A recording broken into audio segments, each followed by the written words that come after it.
Let me be crystal clear. This is not a Halloween video.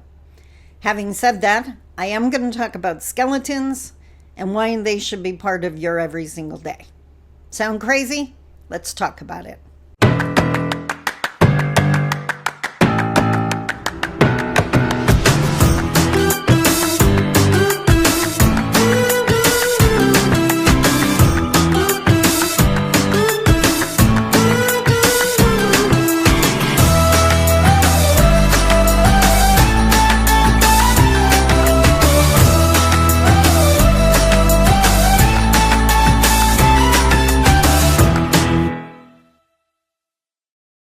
Bonjour, Mishko Paganan Edition Cosmondo Dem.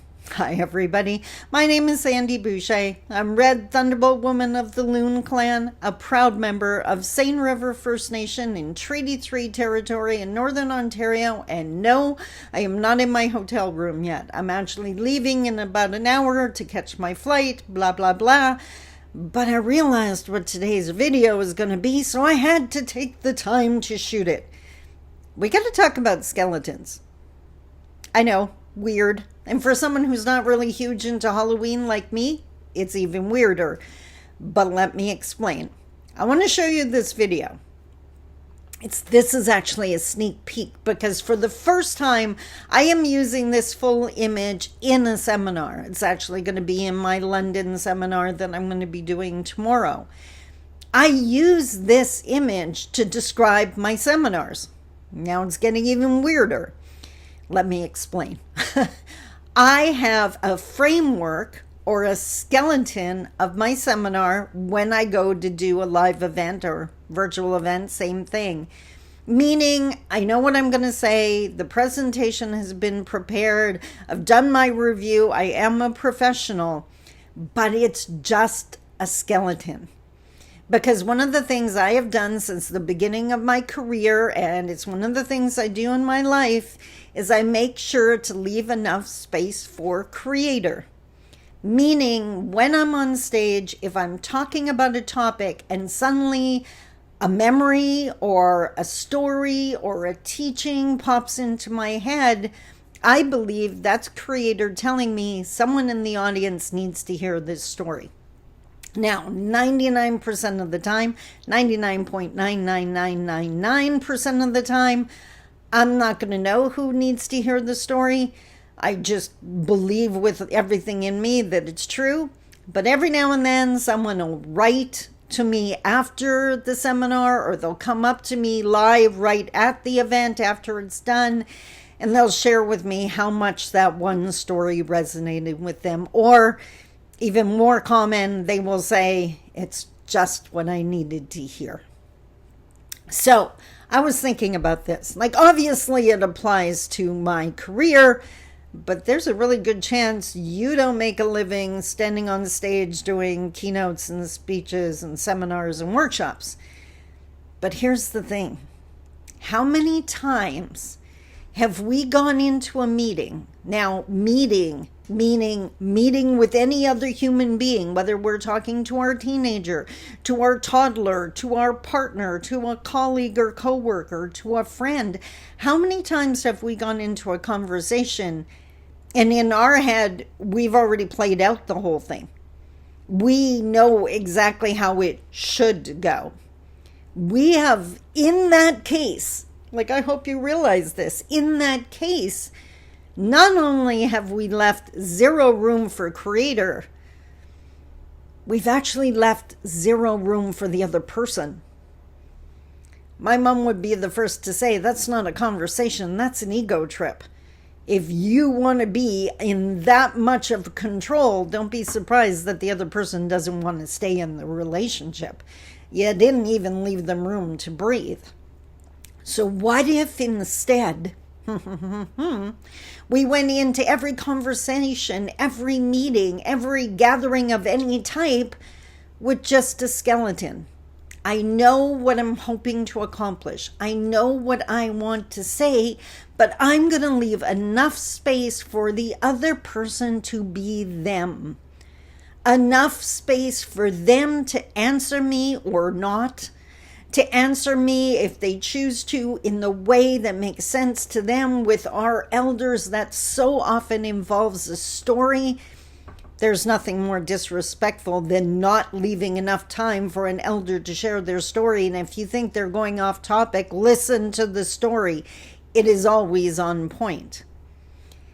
Leaving enough space for another person brings them in rather than pushing them away. And I don't know about you, but I've attended meetings with the agenda so absolutely tight that there is no room for conversation or question or anything. And in fact, I was at one of those meetings, and supposedly, according to the agenda, they wanted to do a round table at the end. Tell us what's going on in your organization. You have exactly 1 minute. When it got to my turn, I simply said, I can tell you what's going on in my organization, or I can talk for a minute. You can't have both. I can understand that the meeting's coming to an end. I can understand that other people in this room have places to be without you restricting me with a clock. So don't put me in a box. Leave enough space for me. I'm not going to talk for 10 minutes or 2 hours if I know there's a tight agenda. Give me enough respect that I'm professional enough to be able to do that. So now, the personal growth portion of this session.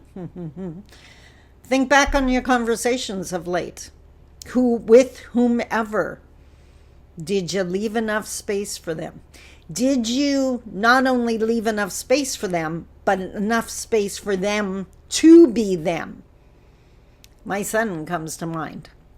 He's a storyteller.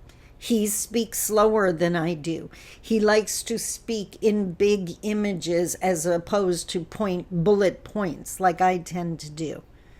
And I have to make a conscious effort to hold enough space for him to be him. Why?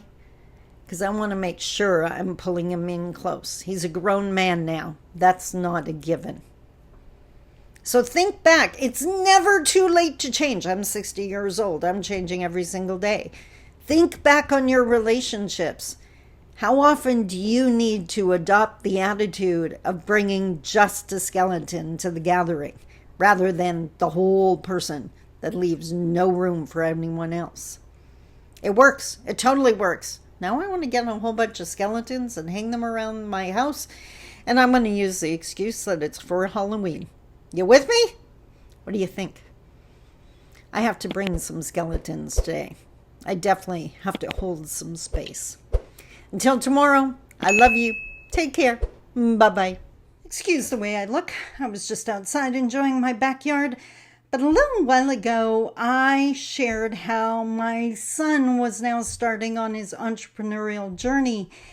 And for years now, I've been focused on legacy. What can I teach other people to do after I'm gone? What wisdom can I share with people that carries on after I'm gone? And now I can see that helping my son follow his own dreams while I'm here to pass on my experience is part of that legacy. So now I'm shooting this video today because you have a chance to help me support my son. So his very first project, I shared a little while ago, was what we call the house planter box, or the house number planter box. What would you call it? It has house numbers on it, but it's a planter. So now I want to show you what it looks like in real life. Here it is. Isn't it awesome? As you can see, it's really big, but the best part is these things slide out, right? That one, this is heavy and big. And this one, so you can put the soil in it and plant whatever you want with ease. You can change it. And of course, the numbers changed based on your house.